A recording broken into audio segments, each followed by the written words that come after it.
Assalamu alaikum dear students, I am Anjum Shafiq, your biology teacher for grade 11, and today I am going to discuss the last angiospermic family, that is family Poaceae or the grass family. So let's move to the class board. So dear students, family, the last family, angiospermic family, Poaceae.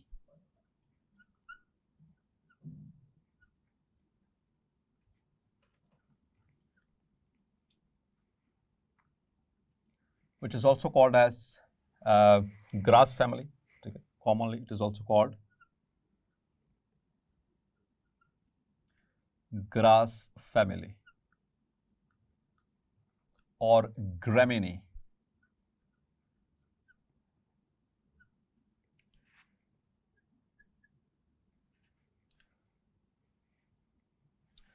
Basically एक वो ये Latin grammar से ये word लिया गया था from Latin grammar, और उसमें एक जेनेरिक नेम के तौर पर इसको इस्तेमाल किया गया as a generic name. Generic means जो जीनस के लिए इस्तेमाल होता हो. क्लियर? सो जो मुख्तलिफ तरह की ग्रास फैमिलीज थी उनके जेनेरिक नेम के तौर पर, यानी कि जो फर्स्ट नेम होता है साइंटिफिक नेम, जो बोटानिकल नेम या साइंटिफिक नेम है, तो उसमें इसको इस्तेमाल किया गया. ठीक है, वो ग्रामिनी से, ठीक है, ये इसको ग्रास कहते हैं जिसको. So it's a generic name ग्रामिनी for grasses. ठीक है, उसके लिए एक ये प्रीफिक्स के तौर पर इस्तेमाल किया गया, वहीं से ये डिराइव हुआ है ये वर्ड ग्रामिनी. और पोआ यानी जो फैमिली है इसकी पोएसी, जो बेसिकली बोटानिकल जो कम्युनिटी है, जो इसके लिए पे बाकायदा जो यूनियन है, उन्होंने इंटरनेशनल यूनियन, इन्होंने इसका बाकायदा तौर पर इसको इस्तेमाल करवाया मुख्तलिफ तरह के जो रूट्स को लेकर के, जैसे कि पोआलिन, इसका यूज़ बताया. तो पोआ से पोएसी. ठीक है, तो इस तरह से कुछ इसमें जो है वो अमेंडमेंट्स की गई, तो इसका नाम रखा गया पोएसी. अब आते हैं इसके जेनेरा की तरफ. मतलब कि genuses in Pakistan and all over the world. So all over the world there are 600 genera. पूरी दुनिया में इस फैमिली के 600 यानी कि जीनसेस हैं या जेनेरा हैं, और पाकिस्तान में 152 आर फाउंड इन पाकिस्तान. और अगर इसके स्पीशीज़ के हवाले से बात करें, सो काफ़ी ज़्यादा स्पीशीज़ हैं. अब तक जब हमने जितनी फैमिलीज़ पढ़ी हैं उसके एतबार से देखा जाए तो काफ़ी ज़्यादा स्पीशीज़ इसमें मौजूद हैं. All over the world they have 10,000 species, 10,000 species around the world.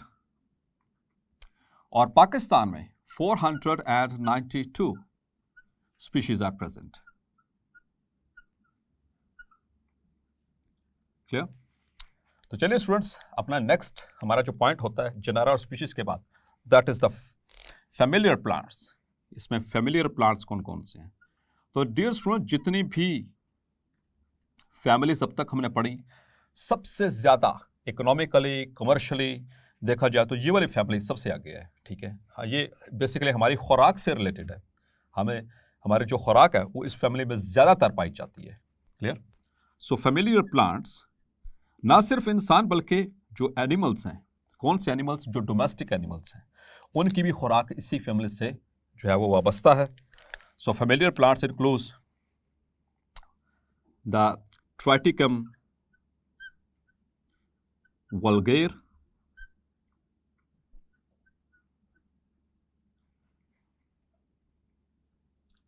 गंदम और व्हीट जिसको हम कहते हैं. ठीक है, तो हर कोई रोटी तो खाता ही है. ठीक है, तो रोटी वो इसी से, दैट इज ट्राइटिकम वल्गेर. इसी तरह से hordeum वल्गेर,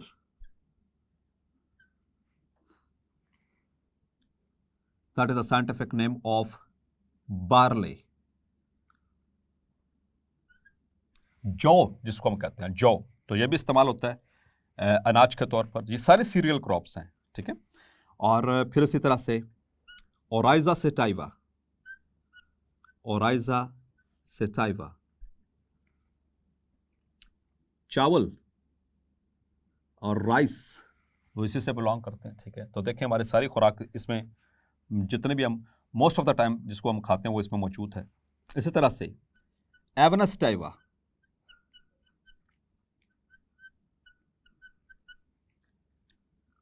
which is called as oats, जई, बार्ले जौ को कहते हैं और ओट्स जई को कहते हैं। ये एक दूसरे से मिलते जुलती खुराकें हैं, ठीक है, एक प्लांट्स हैं। इसी तरह से बैम्बूसा वल्गैरिस,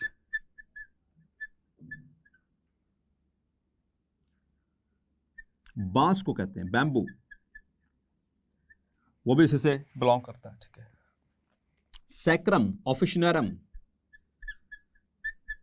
सैक्रम ऑफिशिनरम,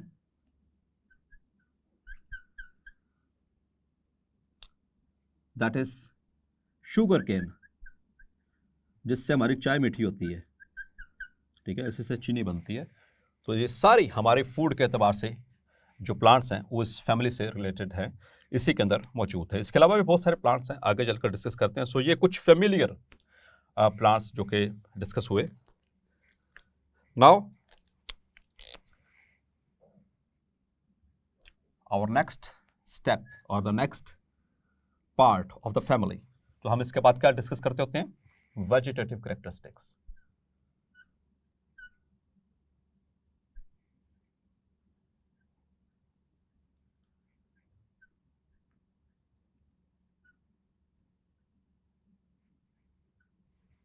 तो वेजिटेटिव कैरेक्टरिस्टिक्स में उसी तरह से तीन मेन चीजें जो हमने डिस्कस करनी होती हैं।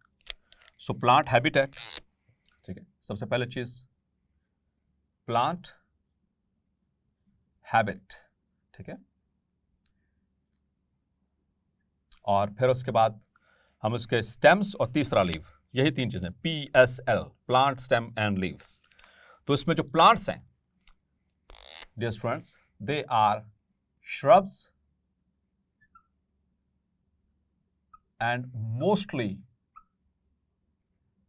herbs, ज्यादातर इसमें क्या मौजूद हैं, हर्ब्स। और जहां तक बात है ट्रीज की, तो वो इनमें कम है, ठीक है, ट्रीज और क्लाइंबर्स वगैरह इसमें कम होते हैं। तो वेजिटेटिव कैरेक्टरिस्टिक्स, वेजिटेटिव कैरेक्टरिस्टिक्स में हमने वही तीन बातें डिस्कस करनी है, प्लांट, उसकी हैबिट, दूसरा उसकी स्टेम और तीसरा उसका लीव्स। तो डिस्कस करते हैं पहले प्लांट हैबिट।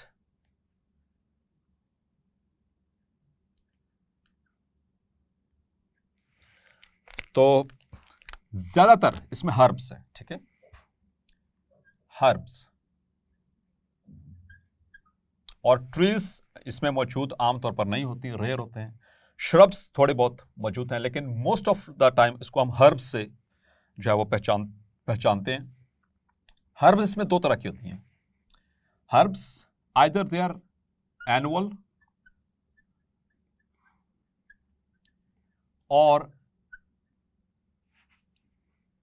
पेरिनियल। अच्छा डियर स्टूडेंट्स, आगे चलकर भी शायद डिस्कस हो ये बात। तो प्लांट्स जो होते हैं वो उनको हम तीन तरह से कैटेगराइज करते हैं, एनुअल, बाइनियल और पेरिनियल, ठीक है। एनुअल, बाइनियल और पेरिनियल, यहां पर एनुअल और पेरिनियल का जिक्र है। एनुअल प्लांट्स ऐसे प्लांट्स को कहते हैं जिनकी उम्र सिर्फ 1 साल है, मतलब एक दफा आपने बो दिया, पक गया फ्रूट, आपने उसको काट दिया, खत्म, कहानी खत्म। बाइनियल प्लांट्स, इनकी उम्र 2 साल तक होती है, 2 साल, यानी कि आप 2 साल तक फल दे सकते हैं। और पेरिनियल प्लांट्स, ऐसे प्लांट्स जिनकी उम्र 2 साल से ज्यादा हो, उनको हम पेरिनियल प्लांट्स कहते हैं, ठीक है। तो ये कैटेगरीज होती हैं इनके लाइफ के एतबार से। तो यहाँ पर एनुअल, ज्यादातर एनुअल है, और कुछ जो उसमें है वो पेरिनियल है, ठीक है, जिनकी उम्र 2 साल से ज्यादा होती है। और if you talk about the stem, अगर इनके स्टेम की बात करें तो स्टेम बड़ी डिफरेंट सिचुएशंस में है। It is hollow at internodes जहां पर इंटरनोड होंगे वहां पर ये खाली होगी स्टेम इसकी, एंड क्लोज्ड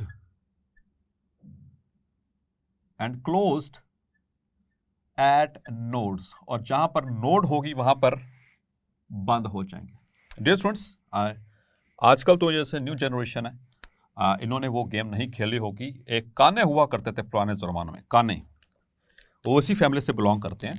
या फिर आपने बांस जैसे देखा हो, तो बांस को यानी बैम्बू को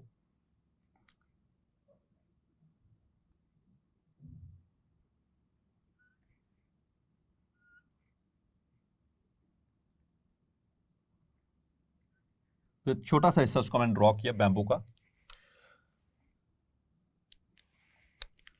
तो जब हम इसको काटते हैं यहां से, तो दरम्यान में से ये वाला हिस्सा क्या होता है, खाली होता है उसका। तो ये इसकी सारी क्या है, ये स्टेम है। तो ये वाला हिस्सा कहलाता है इसका इंटरनोड, और ये वाला हिस्सा कहलाता है node. This is called node. ये नोड्स होती हैं, नोड, दिस इज नोड, और इनके दरमियान वाला जो इलाका या स्पेस है इसे कहते हैं इंटर नोड। दो नोड्स के दरमियान जो स्पेस है, ये जो एरिया, उसे कहते हैं इंटर नोड। तो इंटर नोड अंदर से क्या है, खाली, हॉलो, और नोड के ऊपर क्या है, ये क्लोज, ढक्कन की तरह। सो होपफुली आपने देखा होगा, ये काने हुआ करते थे, ठीक है। और ये पुराने वक्तों में गेम खेला करते थे बाकायदा इससे लोग। तो वो उसको भी जब ऐसे सेंटर से काटते थे नाइफ की मदद से, तो वो इसी तरह से दरम्यान में से खाली और जगह जगहों के ऊपर उसकी जो नोड एरिया वो क्लोज्ड होता था। तो ये इस तरह से इनकी स्टेम है, ठीक है। नाउ देयर लीव्स, इनके पत्ते। तो लीव्स में भी काफी वैरायटी मौजूद है यहां पर। डियर स्टूडेंट्स, ये सबसे अगर कॉन्सेप्ट्स के हवाले से देखें तो सबसे डिफिकल्ट फैमिली है, इसलिए इसको गौर से समझिएगा। अगर ये वाले, क्योंकि इससे previous most of the time वो स्टूडेंट्स को समझ आ जाती है, मैंने फुल टाइम एक्सप्लेन किया आप लोगों को। तो ये थोड़ा सा टेक्निकल टर्म्स हैं इसमें, इसको गौर से सुनेंगे तो इंशाल्लाह ये बहुत ईजी हो जाएगी आपके लिए। लीव्स की बात करें, इनके पत्ते इनके सॉलिटरी। अगर आपने ये बांस को देखा हो तो इस तरह से एक एक पत्ता इस तरह से अटैच होता है, इस तरह से एक एक पत्ता बेस के ऊपर, इसे कहता है सॉलिटरी, ठीक है। ये बेस के ऊपर एक एक पत्ता अटैच है, इस सॉलिटरी लीव्स कहते हैं। या फिर दे आर ऑल्सो ऑल्टरनेट। यहां पर वो पैटर्न भी आपने ऑब्जर्व कर लिया, एक यहां पर मौजूद है और उसके नीचे फिर एक दूसरा मौजूद है दूसरी साइड पे, इसे कहते हैं ऑल्टरनेट लीव्स। अब तक तो रट चुका होगा आपको, मैंने हर फैमिली में डिस्कस किया कि ऑल्टरनेट लीव्स क्या होते हैं। इसके अलावा दे आर सेसाइल लीव्स का भी मैं आपसे जिक्र बारहा कर चुका हूं कि ऐसा पत्ता जिसकी जो डंडी होती है उसके साथ स्टेम के साथ अटैच करने के लिए, जिसको हम पेटियोल कहते हैं, वो ना हो, डायरेक्टली वो स्टेम के साथ अटैच हो, तो उसको हम कहते हैं सेसाइल लीव, ठीक है। ये एक पत्ता है, ये इसकी डंडी जिसको हम पेटियोल कहते हैं, ये पेटियोल के साथ अगर स्टेम के साथ अटैच हो तो ये सेसाइल नहीं कहलाएगा, ये पेटियोलेटेड कहलाएगा, ठीक है। और अगर पत्ता डायरेक्टली अटैच हो स्टेम के साथ और इसकी ये वाली डंडी ना हो, पेटियोल ना हो, तो उसे कहते हैं सेसाइल, ठीक है। तो इसके लीव्स क्या हैं, सेसाइल। इसके अलावा इनके जो लीव्स होते हैं, sometimes they are in clustered at base of nodes. बांस का आप देखें, अब जो बांस का जो नीचे वाला हिस्सा होता है वहां पर बहुत ज्यादा ये पत्ते इकट्ठे हो जाते हैं, लाइक दिस। या गन्ना आपने देखा हो, ठीक है। वाहिद गन्ना एक ऐसी चीज है इस फैमिली से जो बिलोंग करता है जिसकी स्टेम हॉलो नहीं है, ठीक है। वो अंदर से आप गन्ना खाते हैं तो देखा होगा आपने, अंदर से वो मौजूद है, उसके अंदर मुकम्मल तौर पर सॉलिड होता है। तो उनकी बेस के ऊपर, समटाइम्स बेस के ऊपर इकट्ठे हो जाते हैं। जो नीचे वाला हिस्सा होता है, जो ग्रोइंग एरिया होता है, ठीक है, बिल्कुल नीचे जमीन के साथ वाला, आमतौर पर वहां पर, या फिर कुछ प्लांट्स में जो ऊपर वाला हिस्सा होता है वहां पर एट द बेस, जो नोड की बेस है वहां पर क्लस्टर की शक्ल में मौजूद होते हैं। तो इस तरह से इनके लीव्स हैं। अच्छा, इनके अंदर एक और टर्म इस्तेमाल हुई है, एक्स स्टिप्यूलेटेड लीव्स हैं। स्टिप्यूल मैंने बताया था आपको, हर फैमिली में मैंने डिस्कस किया। तो ये लीफ और लीफ की ये पेटियोल के साथ यहां पर कुछ आउटग्रोथ्स होती हैं, ठीक है। इन आउटग्रोथ को क्या कहते थे हम? स्टिप्यूल्स। जिस लीफ के साथ ये आउटग्रोथ्स हों, जो कि पत्तों की शक्ल की हो सकती हैं, लीफ लाइक हो सकती हैं, वो थॉर्न लाइक, कांटों की तरह की हो सकती हैं, स्केल लाइक हो सकती हैं, ठीक है। जो हमने पिछली फैमिली में पढ़ा उसमें थॉर्न्स में कन्वर्ट हो जाते हैं, उनके सिर्फ stipules, they are converted into thorns, कांटों में। तो यहां पर ये स्टिप्यूल्स आमतौर पर होती है प्लांट्स में, लेकिन ये ऐसी फैमिली है जहां पर ये स्टिप्यूल्स नहीं है। तो अगर स्टिप्यूल्स एब्सेंट हो या बिल्कुल खत्म हो चुकी हो, नजर ही ना आती हो, तो उसके लिए फिर वर्ड है, यानी कि इनमें पेटियोल पहली बात है ही सेसाइल, यानी कि लिव्स हैं ही सेसाइल, तो इस वजह से इनके ऊपर वो आउटग्रोथ नजर नहीं आती। इस वजह से इनको कहते हैं एक्स स्टिप्यूलेटेड, मतलब कि ये जो आउटग्रोथ थी ये नजर नहीं आती इसमें। No stipules, clear? So that is called as ex stipulate. एक और टर्म डियर स्टूडेंट्स यहां पर इस्तेमाल हुई, दैट इज लिग्यूलेट। तो लिग्यूलेट आमतौर पर इसलिए टर्म इस्तेमाल होती है जहां पर ये पत्ते सॉलिटरी लीव्स, ये बेस के ऊपर क्या होते हैं, यहां पर अंदर से कवर की तरह, शीथ की तरह होते हैं, इसे कहते हैं शीथ। और बाज़ औक़ात जहां पर ये शीथ बनती है, यहां पर छोटे छोटे हेयर लाइक स्ट्रक्चर्स होते हैं।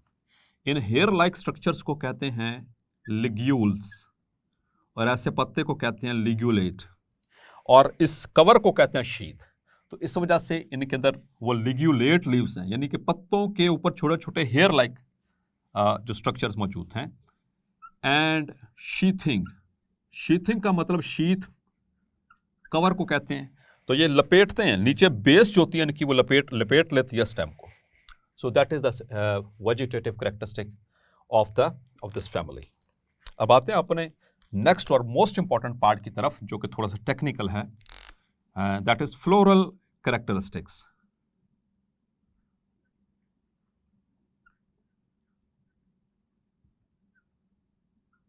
तो डियर स्टूडेंट्स, असल चीज ये है, इसके फ्लोरल कैरेक्टरिस्टिक्स बहुत टेक्निकल हैं, इसको समझिए और इंशाल्लाह गौर से सुनेंगे तो ये सारी आपको फौरन क्लियर हो जाएगा। तो डियर स्टूडेंट्स, इसके जो फ्लोरल कैरेक्टरिस्टिक्स, उसमें सबसे पहली चीज हम क्या देखते हैं, दैट इज इन्फ्लोरेसेंस। इसकी इन्फ्लोरेसेंस ही असल में समझने वाली ज्यादा है। इन्फ्लोरेसेंस देखें तो ये कंपाउंड स्पाइक है, इट इज कंपाउंड स्पाइक। इसके अंदर जितने भी प्लांट्स आमतौर पर मौजूद हैं वो कंपाउंड स्पाइक है। कंपाउंड स्पाइक किसे कहते हैं, ये सारे स्ट्रक्चर मैं आपको तरीके के साथ निकाल कर दिखाऊंगा और इसको समझ लीजिए। तो आपने गंदम का वो प्लांट देखा होगा, तो ये रहा गंदम का प्लांट, ठीक है, और यहां पर ये पत्ते भी लगे हुए हैं, और यहां पर इसके एंड्स के ऊपर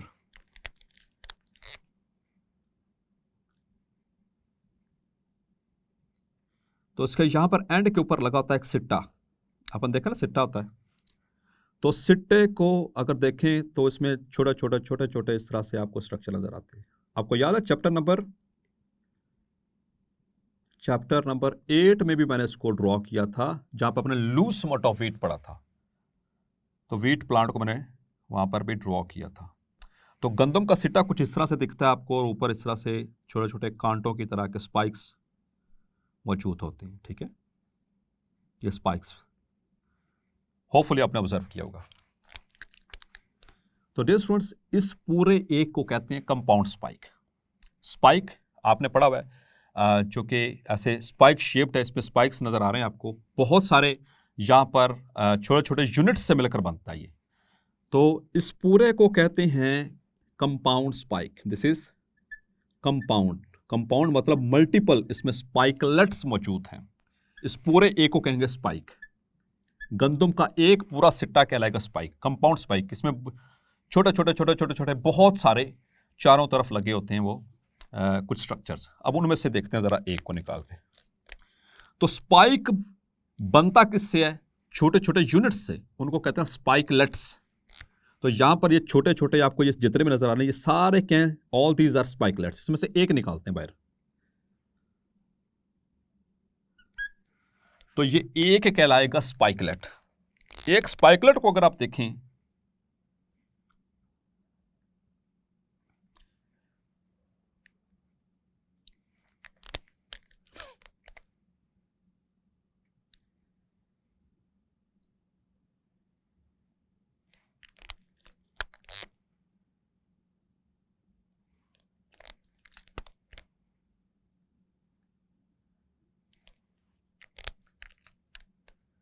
तो ये आपको कुछ इस तरह से दिखेगी।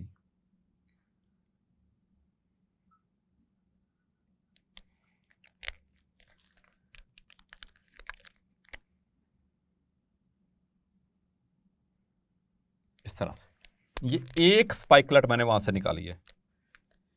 This is spikelet. ये पूरा स्पाइक था, छोटे छोटे स्पाइकलेट से मिलकर बना हुआ। दिस इज स्पाइकलेट, ठीक है। और स्पाइकलेट, अब जिस मेन ब्रांच पे ये स्पाइक अटैच है, ये ब्रांच जिस पे स्पाइक अटैच है, इसे कहते हैं रेचिस या रैकिस। आपको पढ़ाया था पहले भी एडियंटम में, तो ये रैकिस है। अब इस रैकिस तो मेन आ गई, मेन सेंट्रल एक्सिस आ गई। अब जो एक्सिस यहां पर आपको छोटा सा बारीक सा, वो इससे भी ज्यादा बारीक होता है, जिसके साथ स्पाइकलेट अटैच है, इसे कहते हैं रेकिला। इसे कहते हैं रेकिला, सिलेंडर, बहुत सारा ये सेंट्रल एक्सिस जिसके साथ ये अटैच है पूरी स्पाइकलेट, रेकिला। और ये नीचे वाले इसके कहलाते हैं, ये नीचे वाले ये लीव्स नजर आ रहे हैं, इनको कहते हैं These are brackets. These are brackets, ठीक है। ये भी ब्रैकेट है और ये भी ब्रैकेट है, ठीक है, ब्रैकेट। और इसके ऊपर जो आपको ऐसे कांटे से नजर आते हैं, इनको कहते हैं ऑन्स, ऑन। क्लियर। अब इसको जरा खोल के देखेंगे, स्पाइकलेट को खोल के देखेंगे इसमें है क्या। इसी स्पाइकलेट को हम मजीद ओपन करके अब देखने लगे हैं कि व्हाट डज इट कंटेन। ये बातें टेक्निकल हैं, समझ लीजिए, इजी हो जाएगा याद करना।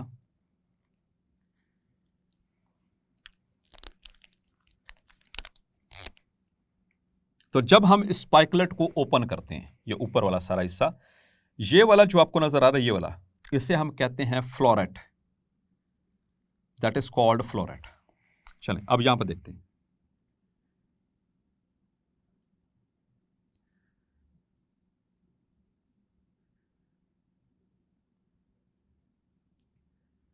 तो ये रही इसकी ओवरी, गानोशियम, और ये फैदरी होती है, इसके ऊपर पंख की तरह की छोटे छोटे हेयर लाइक स्ट्रक्चर नजर आए, ये इसके ऊपर स्टिग्मा, और यहीं से निकलते हैं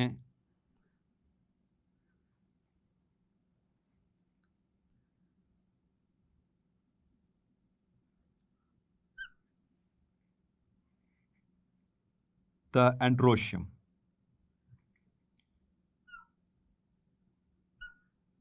ये तीन इस साइड पे, तीन इस साइड पे,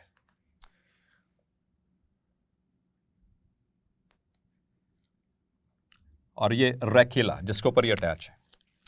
अब अगली बात है स्टूडेंट्स, वो थोड़ी सी समझने वाली। अब इसके गिर्द एक बड़ा सा ब्रैकेट होता है, बड़ा सा ब्रैकेट है इस तरह से, और इसके ऑपोजिट साइड पे भी एक बड़ा सा ब्रैकेट होता है, उसको मैं डिफरेंट कलर से शो करूंगा इस तरह से, लाइक दिस, ठीक है। और इसके नीचे रेकिला के साथ, ये रेकिला, इसके साथ नीचे अटैच हैं दो और ब्रैकेट्स, ये वाले, ठीक है, दिस वन। और इसके साथ यहां पर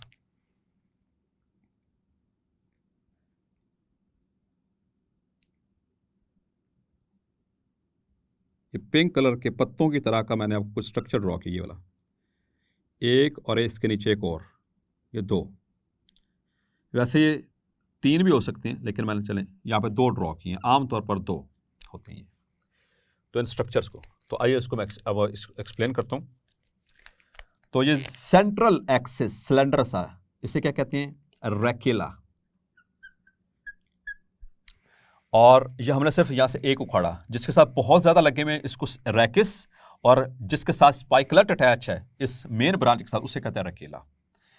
अब नीचे वाले दो ब्रैकेट्स, ये वाले ग्रीन कलर के जो मैं यहां पे ड्रॉ किए, इन ब्रैकेट्स को कहते हैं ग्लूम्स। ग्लूम्स, और ये खाली हैं, ठीक है। These are the lower two brackets, एक ये और एक ये। The lower two brackets are called glumes, ठीक है, विच आर एम्प्टी, और ये अंदर से खाली हैं, सिर्फ कवर की तरह हैं, विच आर एम्प्टी। क्लियर? अब आज जरा ऊपर, उसके ऊपर आपको ये जो सा पिंक कलर का नजर आ रहा है, पिंक कलर का ये वाला बड़ा सा, इसे कहते हैं, इसी के अंदर मैं लिख देता हूं, इसे कहते हैं लेमा, LEMMA, इसे कहते हैं लेमा। और इसकी अपोजिट साइड पे जिसने इसको ऐसे बंद किया हुआ है, इंटरलॉक किया हुआ है, ये भी एक कवरिंग है, ये भी एक ब्रैकेट है, इसको कहते हैं पेलिया, ठीक है। ये हेलाइन शीट की तरह का होता है, ठीक है। और ये भी कवर और ये भी कवर, ये आपस में दोनों आपस ऊपर ऐसे आकर जुड़ जाते हैं, बाहर वाला लेमा और अंदर वाला पेलिया, ठीक है। और उसके अंदर मौजूद है फ्लावर। ये सारा क्या है? ये फ्लावर। फ्लावर के ये हैं जी एंथर्स, मतलब कि ये कौन सा पार्ट हो गया सारा, क्या कौन सा पार्ट हो गया? स्टेमन। तो यहां पर कितने दिख रहे हैं? 6 स्टेमन, 3 इधर 3 इधर। और दरमियान में ये आपको ये दिस इज फैदरी स्टिग्मा। स्टिग्मा किसका होता है? गायनोशियम का होता है, ठीक है। और इसके अलावा ये इसके अंदर, ये नीचे इसकी ओवरी, ठीक है। और बाकी एक स्ट्रक्चर बच गया, ये पिंक वाले। ये पिंक वाले ये इस तरह से होते हैं, मैं थोड़ा सा बाहर भी ड्रॉ कर दूं इनको,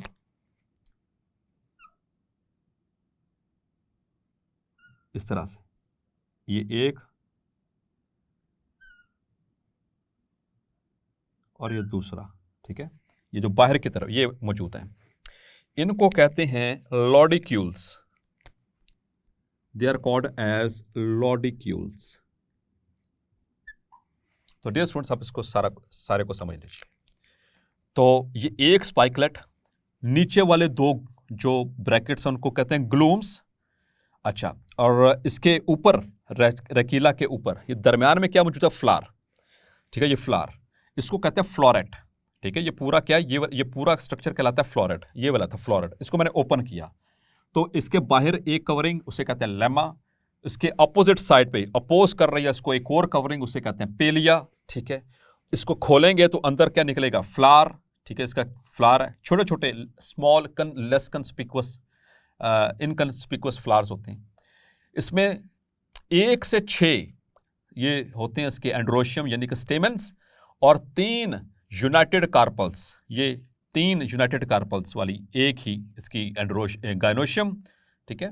और इसका स्टिग्मा जो होता है वो फैदरी, ठीक है, ऐसे हेयर लाइक, ताकि पोलन्स को कैप्चर कर सके। क्लियर? और इसके बाहर अब देखें, यहां पर आपने कहीं पे सेपल पेटल का नाम नहीं देखा।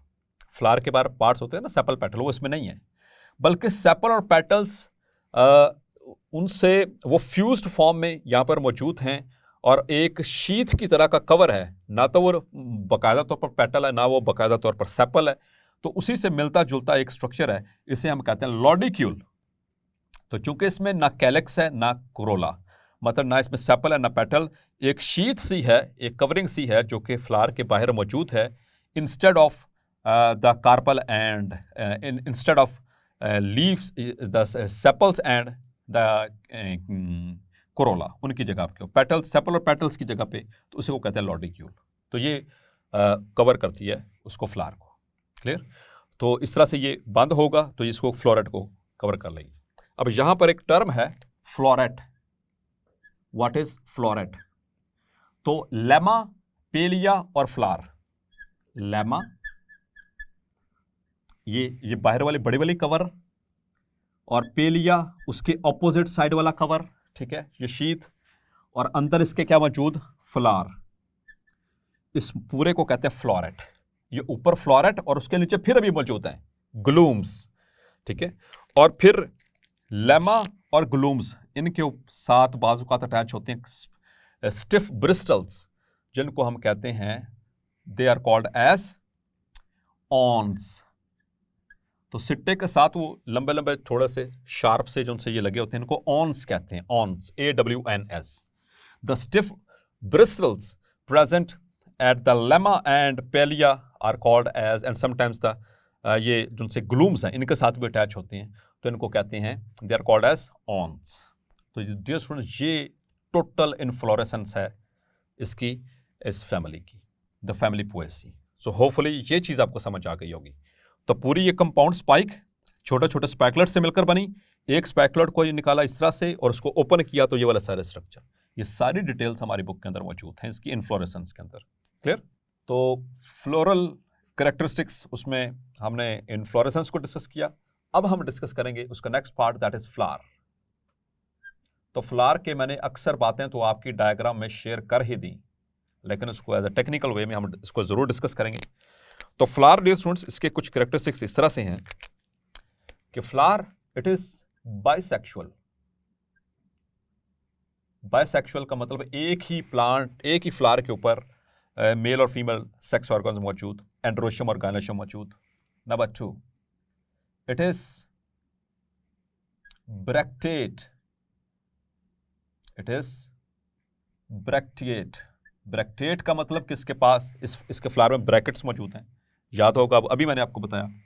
तो ब्रैक्टेट किसे कहते हैं? तो ये फ्लावर, लेट्स सपोज के ऊपर फ्लावर है और उसके नीचे ये इसके सेपल्स, ये पेटल्स, ये गायनोशियम और एंड्रोशियम। अगर इसके अलावा, फ्लावर के अलावा नीचे कोई प्रोटेक्टिव कवरिंग हो तो उसको हम कहते हैं ब्रैकेट, जो भी मैंने डिस्कस किया, जो इसके लोअर 2 ब्रैकेट्स ग्लूम्स, एक और फिर ऊपर 2 ब्रैकेट्स हैं लेमा एंड पेलिया। तो ऐसे फ्लावर को हम कहते हैं ब्रैक्टेट फ्लावर, ठीक है, जिसमें ये ब्रैकेट्स मौजूद हों। इसके अलावा इट इज इनकॉन्स्पिकुअस। इनकॉन्स्पिकुअस का मतलब ये नजर नहीं आता, छुपा हुआ, छोटा सा फ्लावर है। गंदम के दाने का जो गंदम का जो प्लांट है उसमें छोटे छोटे फ्लावर्स, इनकॉन्स्पिकुअस एंड स्मॉल, छोटे छोटे फ्लावर्स हैं इसके, एंड स्मॉल फ्लावर्स, ठीक है। इसके अलावा they are, the flower is incomplete. अभी हम देखते हैं कि इनकम्प्लीट कैसे है। कंप्लीट फ्लावर में क्या क्या चीजें होती हैं? उसमें सेपल्स होते हैं, उसमें पेटल्स होते हैं, उसमें एंड्रोशियम या फिर साथ में गायनोशियम होता है, ठीक है। तो इसमें इनकम्प्लीट फ्लावर है क्योंकि इसमें मैंने बताया, अभी आपको लॉर्डिक्यूल्स बताया था, इसमें सेपल और पेटल्स नहीं होते हैं, इस वजह से इसको इनकम्प्लीट फ्लावर कहा जाता है। इसके अलावा इसमें it is sessile. It is sessile मतलब कि ये बगैर किसी डंडी के जो फ्लावर है ये मौजूद है, ठीक है, इट इज सेसाइल। और इसके अलावा it is hypogynous. Hypogynous, hypogynous मैंने बताया था आपको कि वो गायनोशियम उसकी अगर यानी कि सुपीरियर ओवरी, यहां पर क्या है, अभी आपने देखा भी था, तो इसके इस तरह से हेरी स्टिग्मा और इसके नीचे से निकल रहे हैं वो स्टेमेंस। तो नीचे से निकल रहे हैं मतलब गायनी के नीचे, मतलब गायनोशियम के नीचे से, हाइपोगाइनस, ठीक है, ये फ्लावर है, या इसको हम सुपीरियर ओवरी भी कहते हैं, ठीक है। और सिमेट्री की बात करेंगे, so it is zygomorphic. It is zygomorphic, actinomorphic नहीं है। आप सिर्फ सेंट्रल एक्सिस से रखकर सिर्फ इसको 2 हिस्सों में तकसीम कर सकते हैं, सेंट्रल एक्सिस से रख के मल्टीपल प्लेन्स पे इसको नहीं कर सकते। अब आते हैं डियर स्टूडेंट्स इसके फ्लावर के बाकी पार्ट्स की तरफ। तो पहली चीज अगर हम देखें तो इसमें होती है द पेरियंथ। अच्छा, ये शॉर्ट क्वेश्चन भी होता है, व्हाट इज पेरियंथ? पेरियंथ कहते हैं सेपल सेपल्स यानी फूल के नीचे जो हरी पत्तियां होती हैं सेपल्स, और जो कलरफुल पत्तियां होती हैं पेटल्स, इनको कलेक्टिवली कहते हैं पेरियंथ। इनको कलेक्टिवली क्या कहते हैं? पेरियंथ। सो वो इसमें नहीं है, आपने देखा यहां पे कहीं पे भी आपको नजर नहीं आया, तो पेरियंथ इज एब्सेंट। पेरियंथ किसे कह रहे हैं? सेपल और पेटल्स को। उसकी जगह पर क्या मौजूद है? देयर आर 2 एंड रेयरली 3, आमतौर पर 2 और बहुत कम होगा कि 3 स्मॉल फ्लैशी हेलाइन स्केल्स कॉल्ड, उन स्केल्स को क्या कहते हैं जी डियर स्टूडेंट्स? क्या कहा था अभी हमने इसको? They are called lodicules. They are called lodicules. याद है पिंक कलर में मैंने यहां पर ड्रॉ किए थे, तो यहां पर वो फ्लैशी स्केल्स की तरह के मौजूद है। 2, आमतौर पर 2, बहुत कम होगा तो 3। तो चूंकि इसमें सेपल भी नहीं है, पेटल भी नहीं है, तो एक हेलाइन स्केल की तरह की कवरिंग से, वो कवर से मौजूद हैं स्केल टाइप, उसे हम कहते हैं लॉडिक्यूल। ये भी शॉर्ट क्वेश्चन, ये भी शॉर्ट क्वेश्चन, याद रखिएगा, इसको मार्क कर लीजिए। पेरियंथ शॉर्ट क्वेश्चन है, लॉडिक्यूल इंपॉर्टेंट शॉर्ट क्वेश्चन है ये। तो उसके बाद आ जाए, जो सेपल पेटल तो निकल गए, अब हम बात करेंगे androecium. Androecium the male reproductive part. तो उसमें 1 से 6 मैंने बताया था आपको, 1 to 6 स्टेमन्स मौजूद होते हैं, but mostly on an average 3, ज्यादातर में 3 होते हैं। यहां पर हमने कितने ड्रॉ किए थे याद आपको? 6 ड्रॉ किए थे, 6 स्टेमन्स। तो 1 से 6, लेकिन आमतौर पर 3 होते हैं, ठीक है, ज्यादातर प्लांट्स में मोस्टली 3। और इनके जो फिलामेंट्स हैं, ठीक है, इनके जो फिलामेंट्स हैं वो थोड़े डेलिकेट भी होते हैं, ठीक है, याद रखिएगा। अब आ जाए गाइनोशियम पे। नाउ गाइनोशियम, सो गाइनोशियम यानी कि फीमेल रिप्रोडक्टिव पार्ट। तो आपने देखा United pistol, female reproductive part को कहते हैं पिस्टल, या उसको कार्पल भी कहते हैं, ठीक है। यूनाइटेड पिस्टल ऑफ 3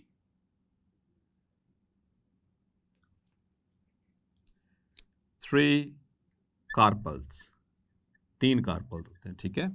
और इसमें स्टिग्मा इज फैदरी, उसके ऊपर छोटे छोटे वो परों की तरह, मैंने बताया था हेयर लाइक स्ट्रक्चर्स हैं, ताकि ज्यादा से ज्यादा कैप्चर कर सकें पॉलन ग्रेन्स को, ठीक है। और now the important, one more important thing, fruit. ये चीज जरा सुनिएगा, ये शॉर्ट क्वेश्चन के वाले से बहुत अहम है। इसका जो फ्रूट है, फ्रूट को इसको कहते हैं caryopsis. The fruit is caryopsis. अब कैरियोप्सिस क्या है? इसमें फ्रूट वॉल जिसको हम कहते हैं pericarp, is fused with seed coat and indehiscent, और ड्राई फ्रूट होता है इनका। गंदम का दाना आपने देखा, आपने मकई का दाना देखा होगा, ठीक है। तो मकई के दाने को देखें तो वो इस तरह से मौजूद है, ठीक है, ये इस तरह से। आप ये एक्चुअली ये इसका क्या है? ये इसका फ्रूट है, ठीक है। और इसके ऊपर यानी जो इसका जो दाना है, ये सीड, इसके ऊपर सीड कोट होता है। सीड कोट और इसके नीचे जो मौजूद है इसकी पेरिकार्प, वो बिल्कुल आपस में से जुड़े होते हैं, मतलब कि फ्यूज्ड होते हैं। आप इसको अलग नहीं कर सकते, आप इसको सेपरेट नहीं कर सकते हैं। इसी तरह से आपने गंदम का दाना देखा है,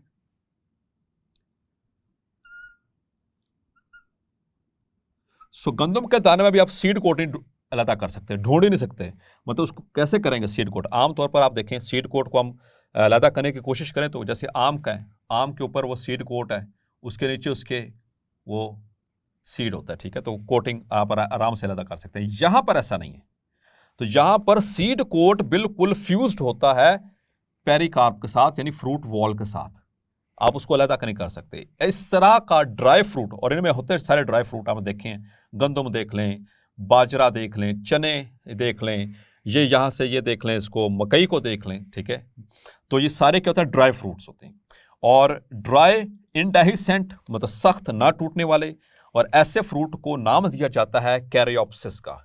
इसको मार्क कर लीजिए शॉर्ट क्वेश्चन के लिए। What is caryopsis, short question. What is lodicule, short question. What is perianth, short question, ठीक है। What are the familiar plants of this family, short question. Clear. अब आते हैं डियर स्टूडेंट्स इसकी इकोनॉमिक इंपॉर्टेंस की तरफ। तो इकोनॉमिकली मैंने आपसे जिक्र किया था, जितनी भी फैमिली हमने पढ़ी उन सब में से इकोनॉमिकली सबसे ज्यादा इंपॉर्टेंट यही है, ये ग्रास फैमिली, क्योंकि इसमें ज्यादातर हमारे खाने पीने से रिलेटेड है, ठीक है। तो इसमें man food,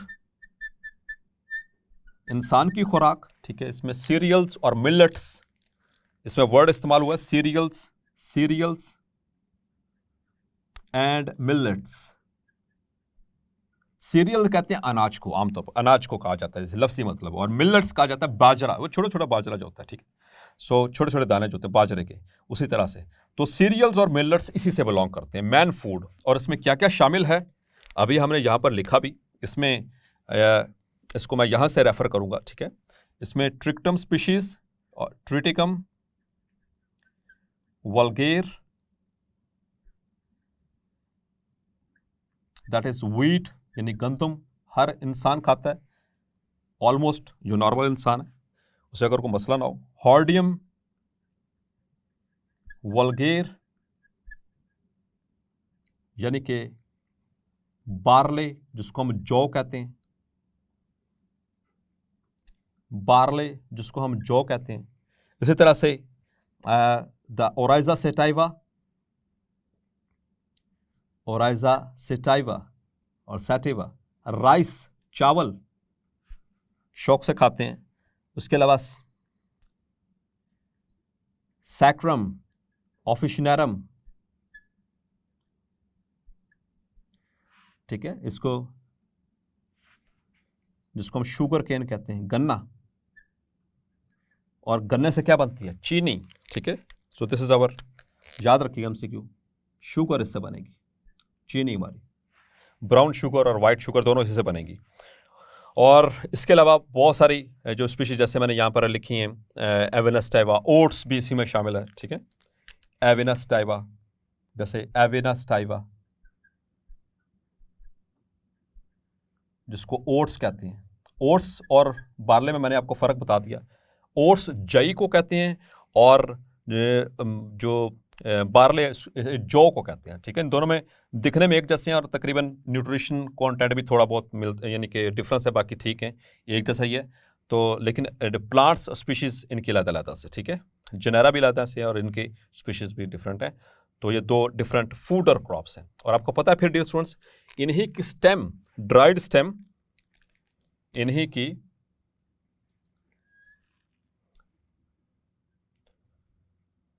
the food for the cattle food, और डोमेस्टिक जितने भी हमारे पास एनिमल्स होते हैं उनका चारा इसी से बनता है, इसी फैमिली से बनता है।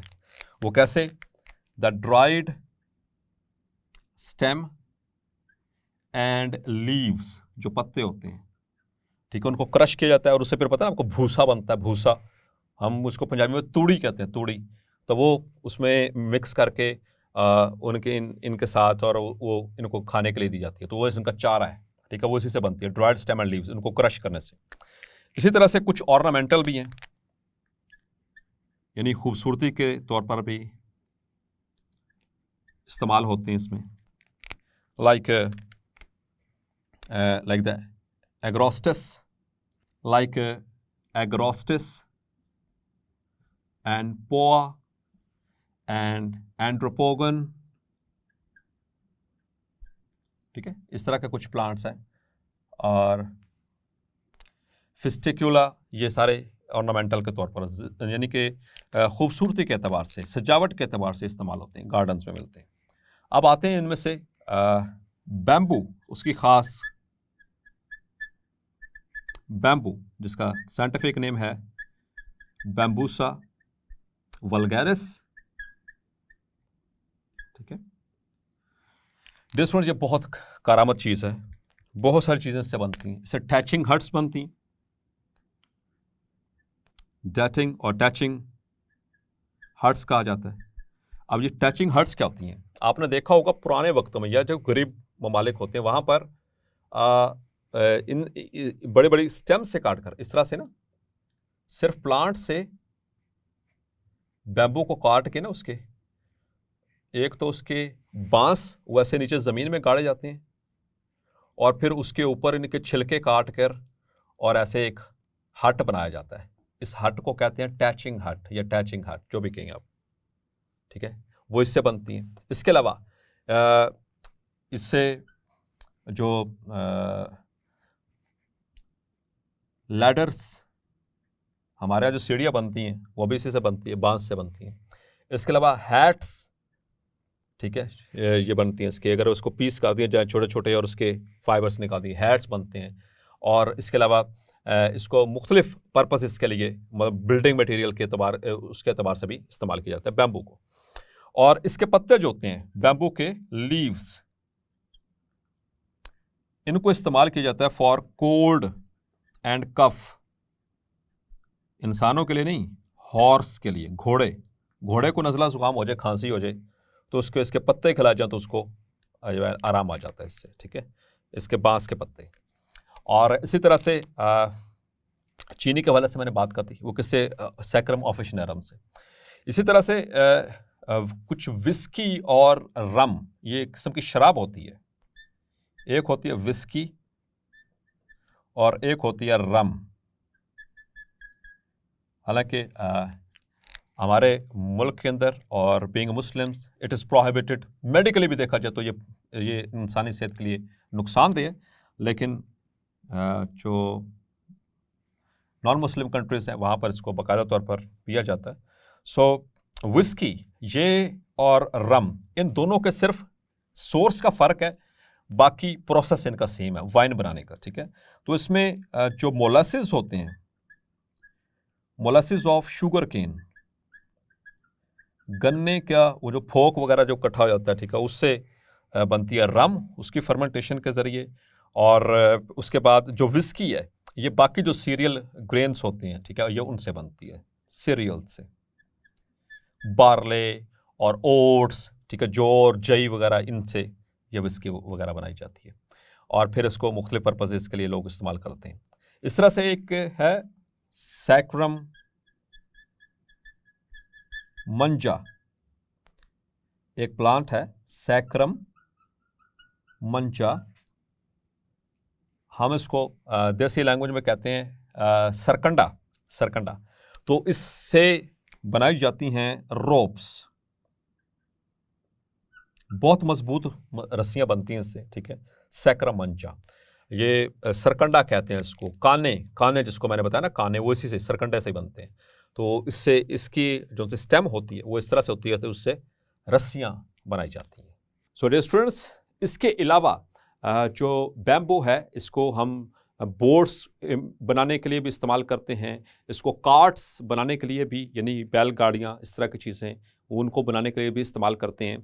और इसके अलावा एक और लास्ट में कुछ ऐसे इसमें प्लांट्स भी मौजूद हैं जिससे हम फ्रेगरेंस के तौर पर, खुशबू के तौर पर भी इस्तेमाल करते हैं, जैसे कि लेमन ग्रास, ठीक है। तो लेमन ग्रास, जो वहाँ से लेमन ग्रास ऑयल एक्सट्रैक्ट किया जाता है, उससे परफ्यूम्स में बनाने में इस्तेमाल करते हैं। और इसके अलावा इसमें इसी को, लेमन ग्रास को इस्तेमाल करते हैं for various purposes like making infusions in the soap industry, तो वहाँ पर भी इसको इस्तेमाल किया जाता है। सो होपफुली आज का लेक्चर भी क्लैरिफाई हो गया होगा। मिलते हैं नेक्स्ट लेक्चर में, तब तक अपना ख्याल रखिएगा। अल्लाह हाफिज़।